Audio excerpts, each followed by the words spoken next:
عسلامة، مرحبا بكم. معكم مهدي الطرودي، enseignant STEM من youtube.mastermind.tn. في الفيديو هذه باش نصلحوا l'exercice numéro 2 متاع la session principale 2019 section mathématiques, l'exercice متاع المات متاع géométrie dans l'espace. Alors on commence à l'énoncer مع بعضكم ما تشوفوا فيه. Alors, l'espace est rapporté à un repère orthonormé direct au IJK. On considère les points A de coordonnées, B de coordonnées, D de coordonnées. Alors, montrer que les points A, B et C ne sont pas alignés. La question d'alignement se pose toujours dans les examens du bac, dans les géométries dans l'espace, mais tout dépend de sa position dans l'exercice. Hein. On peut choisir une méthode ou une autre. Donc, on va essayer d'utiliser plusieurs méthodes pour répondre à cette première question. Alors, la première méthode, on va écrire la rédaction, puis essayer d'expliquer. Alors, on peut dire par exemple, on a le vecteur AB, les composants du vecteur AB sont moins 2, moins 2, ça fait moins 4, 0 moins 0, ça fait 0, 1 moins 1, ça fait 0. Donc, les composants du vecteur AB, ça fait moins 4, 0, 0. Les composants du vecteur AC, c'est moins 1, 1, 0. Et comme moins 4 sur moins 1, c'est différent de 0 sur 1, donc ABC, les 3 points A, B et C ne sont pas alignés. Maintenant, on passe à l'explication. Pourquoi ça marche? Explication alors de la première méthode. Comment calculer les composants du vecteur AB? Vous savez déjà le faire. XB moins XA, YB moins YA, ZB moins ZA. De même, les composants du vecteur AC, XC moins XA, YC moins YA, ZC moins ZA. Donc, pour le premier vecteur, on trouve moins 4, 0, 0. Pour le deuxième vecteur, on trouve moins 1, 1, 0. Maintenant, on va dire, supposons que les 3 points A, B et C sont alignés. Alors, on aura les deux vecteurs AB et AC sont collinéaires.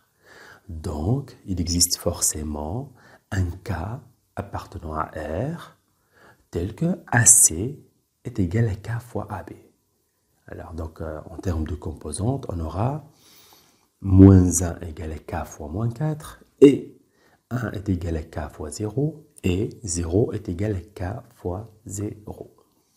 Donc, on a 3 équations à résoudre, séparées de et. Donc, on trouve les solutions de la première équation, les solutions de la deuxième équation, les solutions de la troisième équation, et on fait l'intersection, puisqu'on a un et entre ces équations. Alors, la première équation, moins 1 égale à k fois moins 4, ça donne k égale à 1 quart. Donc, solution dans R, c'est un singleton qui contient un unique réel, 1 quart. La deuxième équation, 1 égale à k fois 0, nous donne 1 égale à 0. Elle est toujours fausse. Là, le cas ne figure plus dans l'équation. Elle est toujours fausse. 1 égale à 0, elle est toujours fausse. Donc, solution dans R, c'est l'ensemble vide. Donc, l'équation 1 égale à k fois 0, pour résoudre cette équation, tu dois penser, dès le départ, dès la première ligne, en fait, en écrivant cette équation, tu supposes déjà que le cas existe. Donc, si un tel cas existe, on aura quoi? 1 égale à 0. Or, ça, 1 égale à 0, c'est un truc qui est faux. Donc, le cas n'existe pas. Solution de R égale l'ensemble vide. La troisième, par contre, 0 est égal à 0 fois k. 0 égale 0 fois k, donc 0 égale 0. Elle est toujours vraie. Au contraire, elle est toujours vraie. Donc, ce n'est même pas une condition. 0 égale 0, ce n'est pas une condition. Donc, elle est toujours vraie. Donc, solution de R, c'est tout R. Maintenant, qu'est-ce qu'on a à faire? Qu'est-ce qu'il nous reste à faire? Faire l'intersection de ces trois ensembles, c'est-à-dire le singleton 1 quart, inter l'ensemble vide, inter R. Puisqu'il y a l'ensemble vide, donc c'est l'ensemble vide. Donc, il n'existe pas un réel cas appartenant à R tel que AC égale K fois AB. Par suite, les deux vecteurs A, B et AC ne sont pas collinéaires. Donc, A, B et C ne sont pas alignés. Allez, on passe maintenant à une deuxième méthode. Alors, la deuxième méthode, on a une propriété page 123, oui, une propriété page 123. Si vous avez A, B et AC deux vecteurs collinéaires, alors AB vectoriel AC est égal au vecteur nul. On va utiliser ça. On va utiliser une propriété logique. Alors, en logique, on a P implique Q, alors non Q implique non P. En arabe, on dit al-aksu bil-aksi. Si deux vecteurs U et V sont collinéaires, alors U vectoriel V est égal au vecteur nul. Donc, à l'envers, si U vectoriel V n'est pas le vecteur nul, est différent du vecteur nul, alors, qu'est-ce qu'on dit? Que les deux vecteurs ne sont pas collinéaires. Donc, il ne reste qu'à calculer le produit vectoriel, AB vectoriel AC. Le produit vectoriel, vous savez sans doute le faire, ça nous donne 0, 0, moins 4. C'est différent du vecteur nul 0, 0, 0. Donc, A, B et C ne sont pas collinéaires, donc les trois points A, B et C ne sont pas alignés. Alors, maintenant, on va faire une troisième méthode. Alors, on va dire, on va calculer la norme du produit vectoriel. Okay? La norme du produit vectoriel AB vectoriel AC. Donc, la norme du produit vectoriel, on doit calculer le produit vectoriel, puis faire la racine carrée de la première composante au carré, plus la deuxième composante au carré, plus la troisième composante au carré. On aura 4. 4, il est différent de 0, donc les trois points ne sont pas alignés. Ça, c'est la rédaction. Maintenant, l'explication. Pourquoi la norme du produit vectoriel, si elle est nulle, alors les trois points sont alignés. Donc, on va prendre... D'abord, c'est quoi l'interprétation de la norme du produit vectoriel de deux vecteurs? En fait, la norme du produit vectoriel de deux vecteurs, c'est l'aire du parallélogramme engendré par ces deux vecteurs. Ok? Si on a vraiment un parallélogramme, une aire non nulle, donc on aura un truc strictement positif. Si c'est 0, ce n'est même pas un parallélogramme. Dans le programme tunisien, un parallélogramme aplati n'est pas considéré comme étant un parallélogramme. Alors, pour faire une rédaction, on peut dire soit E un point de l'espace tel que B étoile C égale A étoile E. Alors, la norme du produit vectoriel AB vectoriel AC, ça vaut 4, différent de 0. Donc, l'aire du parallélogramme ABEC vaut 4. Ce qui montre déjà que ABEC est un parallélogramme. Donc, les points A, B et C ne sont pas alignés. Là, ce qu'il faut garder dans la tête est que la norme du produit vectoriel de deux vecteurs vaut exactement l'aire du parallélogramme formé par ces deux vecteurs. Ce qui me plaît dans cette démonstration, c'est qu'elle fait le passage de la troisième dimension à la deuxième dimension. Okay? Donc, on passe à la géométrie plane. Okay? On interprète un produit vectoriel comme l'aire d'une surface plane, d'un parallélogramme. Okay? Maintenant, on passe à la quatrième méthode. Alors, pour la quatrième méthode, en fait, on cherche à montrer un alignement de trois points. Trois points sont toujours coplanaires. Donc, c'est légitime de penser en mode géométrie plane. Déjà, en examinant les coordonnées des trois points A et B et C, on remarque que ZA égale à 1, ZB égale à 1 et ZC égale à 1. Par suite, ces A, B et C, ces trois points, se trouvent dans le plan d'équation Z égale à 1. Donc, on peut isoler une partie de la figure. Okay? C'est une très bonne technique. Alors, on isole un plan de la figure spatiale et on fait un petit schéma. On trace l'axe des X, l'axe des Y, on place les points A, B et C. On ne peut pas placer le point D puisque ZD, c'est pas 1, c'est moins 1. On ne le voit pas, le D sur le plan d'équation Z égale à 1. Donc, on peut dire maintenant qu'il est clair que les 3 points A, B et C forment un triangle. Mais en général, on évite d'utiliser le terme « il est clair que », ok, on va essayer de l'écrire, alors de développer un peu. On va dire, on va munir le plan P du repère orthonormé formé par le point de coordonnées 0, 0, 1 et des deux vecteurs I et J. Alors, dans ce repère, le point A admet pour coordonnées abscisse et ordonnée seulement deux composantes, de 0, le point B de coordonnées moins de 0, le point C de coordonnées 1, 1. Maintenant, ce qu'on peut faire, c'est calculer le déterminant des deux vecteurs AB et AC. Okay? La valeur absolue du déterminant des deux vecteurs AB et AC. Et ça fait moins 4 fois 1, moins 0 fois moins 1, et ça donne 4. Ok, en valeur absolue, c'est 4. En fait, c'est quoi cette valeur? C'est aussi l'aire du parallélogramme engendré par les deux vecteurs. Attention, deux vecteurs du plan, là, de la géométrie plane, ayant deux composantes. Ok, déterminant de ces deux vecteurs, c'est l'aire du parallélogramme engendré par ces deux vecteurs. Okay. Si vous avez des vecteurs à trois composantes dans l'espace, le produit vectoriel, okay, la norme du produit vectoriel, c'est l'aire du parallélogramme engendré par ces deux vecteurs. Là, donc comme on trouve le déterminant de ces deux vecteurs vaut 4, donc c'est différent de 0, donc l'aire du parallélogramme elle est non nulle, par suite les 3 points ne sont pas alignés. Maintenant, on passe à une cinquième méthode. En fait, c'est une variante de la quatrième méthode. On peut faire exactement la même chose, isoler ce plan-là d'équation Z égale 1, représenter les points A, B et C, et on peut dire par exemple que la droite BC dans ce plan, on va penser un peu à la première année, aux fonctions affines. On va dire que la droite BC admet pour pente, admet pour équation déjà y égale un tiers de x plus, avec Thalès, plus 2 tiers.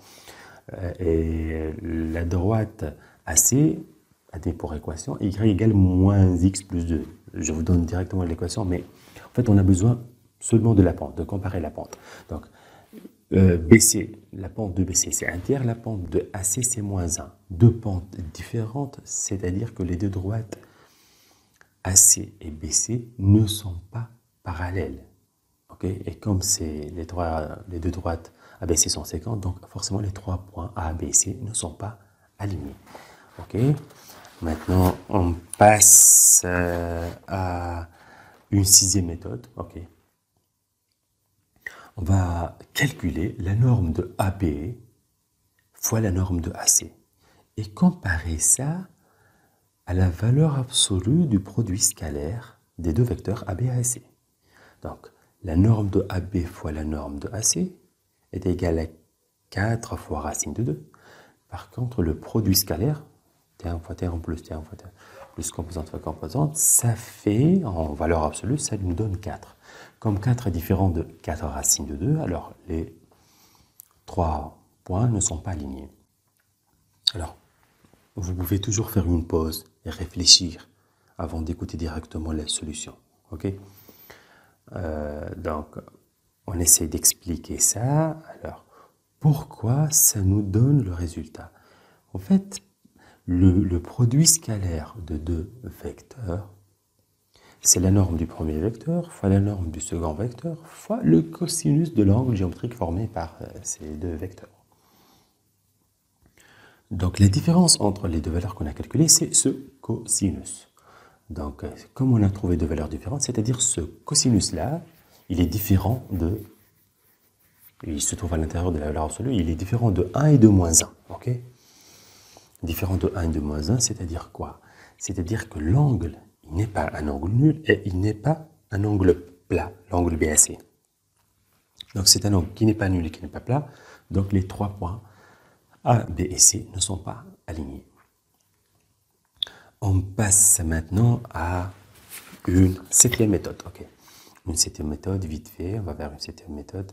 Alors maintenant, on va essayer de placer les coordonnées des points A, B et C à la verticale. Ok. Et puis, on calcule le déterminant. On trouve un déterminant qui est non nul, donc les 3 points ne sont pas alignés. N'est-ce pas? Donc, pourquoi ça marche? Écrire en fait les coordonnées du point A à la verticale, c'est en quelque sorte écrire les composantes du vecteur OA. De même, les coordonnées du point B sont les composantes du vecteur OB et du vecteur OC. Donc, on cherche le déterminant de ces 3 vecteurs, OA, OB, OC, qui n'est autre que le volume du parallélépipède engendré par ces 3 vecteurs. C'est-à-dire, on prend 3 représentants de ces 3 vecteurs, OA, OB, OC, et on achève le parallélépipède et on calcule son volume, tout simplement. Si on calcule le déterminant, vous savez comment faire pour calculer le déterminant de ces 3 vecteurs, et on trouve 4. Donc, le volume de parallélépipède vaut 4, donc ce parallélépipède n'est pas plat. Si on avait, par exemple, les 3 points A, B et C alignés, on aura un parallélépipède aplati qui se trouve dans un même plan, donc de volume nul. 7e méthode, donc on passe maintenant à la 8e méthode. 8e méthode, on va essayer de calculer la norme du vecteur AB, la norme du vecteur AC et la norme du vecteur BC. La norme du vecteur AB vaut 4, du vecteur AC vaut racine de 2 et du vecteur BC vaut racine de 10. Maintenant, on va faire la somme des deux petites et la comparer avec la valeur la plus grande. Donc, d'après l'inégalité triangulaire, il s'agit bien d'un triangle qui n'est pas aplati. Donc, c'est un vrai triangle. Donc, les points, puisqu'il s'agit d'une inégalité stricte et non pas large, ok? Ce n'est pas un cas d'égalité, ok? C'est une inégalité stricte, donc les 3 points ne sont pas alignés. Ok? Maintenant, on passe à... on va prendre... On a oublié un truc. En fait, on peut faire le produit mixte. On fait OA vectoriel OB scalaire OC. On prend le tout en valeur absolue et on multiplie par 1/6. C'est quoi ça? Ça, c'est le volume du tétraèdre OABC. Si ce volume est différent de 0, alors forcément, les 3 points ne sont pas alignés parce que le volume du tétraèdre OABC, c'est l'aire du triangle ABC multiplié par la hauteur jusqu'au point O et divisé par 3. Donc, si A et B et C sont 3 points alignés, l'aire du triangle elle est nulle. Donc, on aura un volume nul. Donc, comme le volume n'est pas nul, donc forcément, ces 3 points ne sont pas alignés. Maintenant, on passe à une 10e méthode. Okay. Alors, on va dire, en fait, en examinant les composantes, on remarque que YA vaut 0, YB vaut 0 et YC vaut 1, qui n'est pas 0. Donc, les 3 points ne sont pas alignés. Vous voyez, on explique cette méthode. En fait, YA égale à 0, c'est-à-dire que le point A appartient à un plan d'équation Y égale à 0. YB égale à 0, le point B, il appartient au plan d'équation Y égale à 0. Donc, si deux points, ils appartiennent à un plan, c'est-à-dire toute la droite qui passe par ces deux points, elle est incluse dans le plan. Donc, tout point de cette droite doit vérifier l'équation du plan. En particulier, le point C. Si le point C est aligné avec les deux points A et B, donc il appartient à cette droite AB, les coordonnées du point C doivent vérifier l'équation du plan. Donc, on doit avoir YC égale 0. Or, YC égale à 1. Donc le point C, il n'appartient pas à la droite AB. Par suite, les 3 points A, B et C ne sont pas alignés. Allez, enfin, on passe maintenant à la question petit b. On désigne par P le plan ABC. Montre en fait ABC maintenant, comme ABC sont 3 points non alignés, donc il détermine un unique plan, un seul plan. On désigne par P le plan ABC. Montrez que P est d'équation Z égale à 1. Première méthode, on désigne par P le plan. Alors, qu'est-ce qu'on va dire? On va dire que le Z du point A, Z du point B, Z du point C, 1, 1, 1. Donc, les 3 points non alignés appartiennent au plan d'équation Z égale à 1. Une deuxième méthode. Deuxième méthode, on va dire que on va calculer le produit vectoriel AB vectoriel AC pour trouver un vecteur normal au plan P. On dit un vecteur normal, on ne dit pas le vecteur normal. Okay? Donc, on fait le calcul, on trouve le vecteur de coordonnées 0, 0, moins 4. Donc, le plan P admet pour équation 0x plus 0y plus moins 4z plus d égale à 0. Okay. On remplace par un point. On sait que le point C, par exemple, il appartient au plan P. Donc, les coordonnées du point C vérifient l'équation P et l'équation du plan P. Et ça nous donne l'équation du plan P, c'est 4z égale à 4. Donc, z égale à 1. Donc, on vient de démontrer que z égale à 1 est une équation du plan